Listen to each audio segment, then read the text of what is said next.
In the quiet town of Sundergarth lived a young man named Arif. Unlike the other villagers, who were content with their simple lives, Arif carried a deep restlessness within him.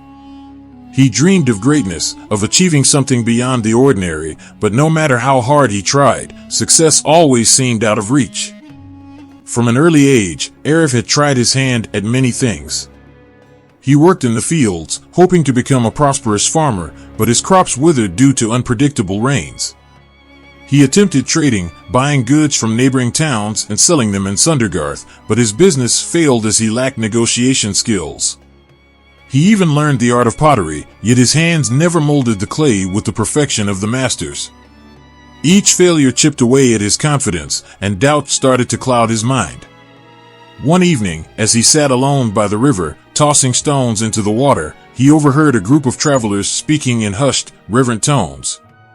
They spoke of a great sage named Dairon, who lived atop Silent Peak, a mountain that overlooked Sundergarth. It was said that Sage Dairon possessed the wisdom to unlock a person's true potential and guide them to success. A spark of hope ignited in Arif's heart. That very night, he made up his mind. He would climb Silent Peak and seek the wisdom of the great sage. The journey was not an easy one. The path was steep, the forest thick, and the winds at higher altitudes were fierce. He walked for hours, his feet aching, his throat dry, but he pressed on. On the second day of his journey, he came across an old man struggling to carry a heavy bundle of firewood. Though exhausted, Arif set down his pack and helped him. The old man smiled and patted his shoulder.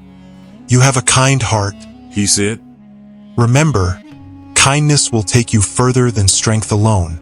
By the third day, he reached the peak, where a humble wooden hut stood amidst the mist-covered cliffs. Outside the hut sat an old man with a long white beard, his eyes closed in meditation.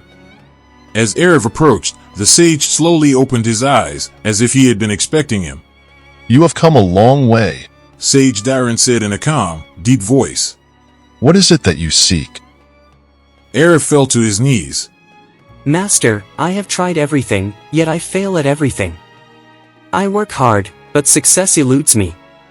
Please, tell me, what is the secret of success?" The sage smiled and stood up. Without a word, he walked inside his hut and returned with a small clay lamp. He lit it and handed it to Arif. "Take this lamp into the deepest part of the forest and bring it back without letting the flame die. Once you succeed, I will answer your question."